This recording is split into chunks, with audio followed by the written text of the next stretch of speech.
কক্সবাজার সমুদ্র সৈকত ঘেঁষে জাপানের আন্তর্জাতিক সহযোগিতা সংস্থা জাইকার অর্থায়নে নির্মিত হচ্ছে ১.৮ কিলোমিটার দীর্ঘ ও ২৮ মিটার প্রশস্ত একটি দৃষ্টিনন্দন সড়ক।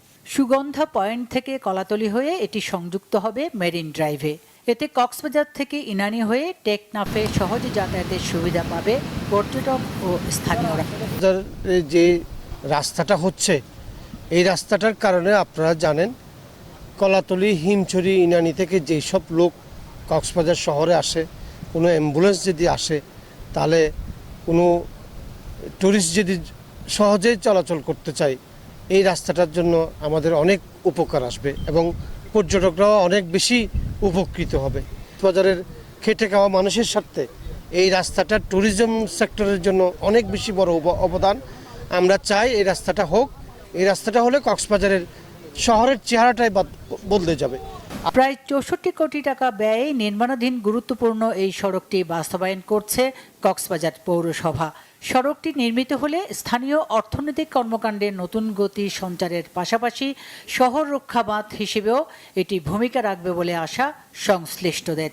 বিশেষজ্ঞরা জানান, অতীতে জিও ব্যাগ ফেলে সাগরের অনেক জায়গা নষ্ট হয়েছে। যারা বিরোধিতা করছে তাদের বিরুদ্ধে আমরা প্রতিরোধ গড়ে তুলতেছি, প্রতিবাদ করতেছি। তাই আমরা এখনও বলতেছি তাদেরকে, যারা প্রতিবাদ করতেছে আপনারা বুঝে শুনে দেখে শুনে, অতীতে অনেক বিরোধিতা করছেন, অনেক উন্নয়ন কর্মকাণ্ড আপনারা প্রতিবাদ করেছেন এবং প্রতিরোধ করেছেন, এটা বন্ধ করেছেন।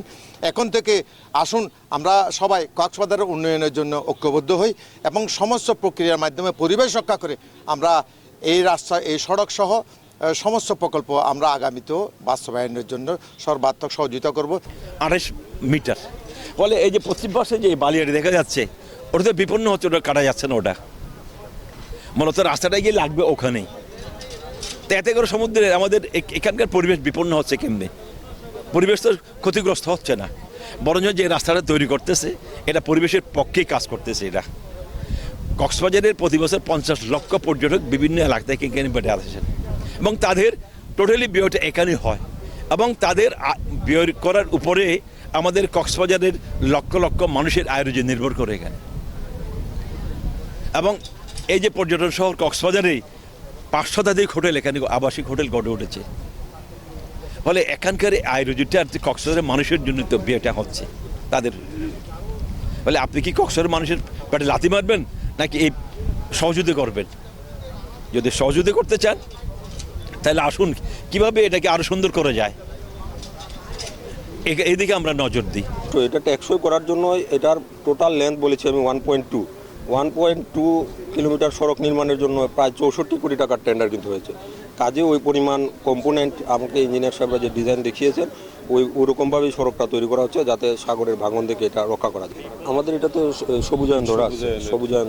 এদিকে সড়কটির কাজ চলতি মাসের মাঝখানে শুরু করলে বাধার মুখে পড়েন ঠিকাদাররা।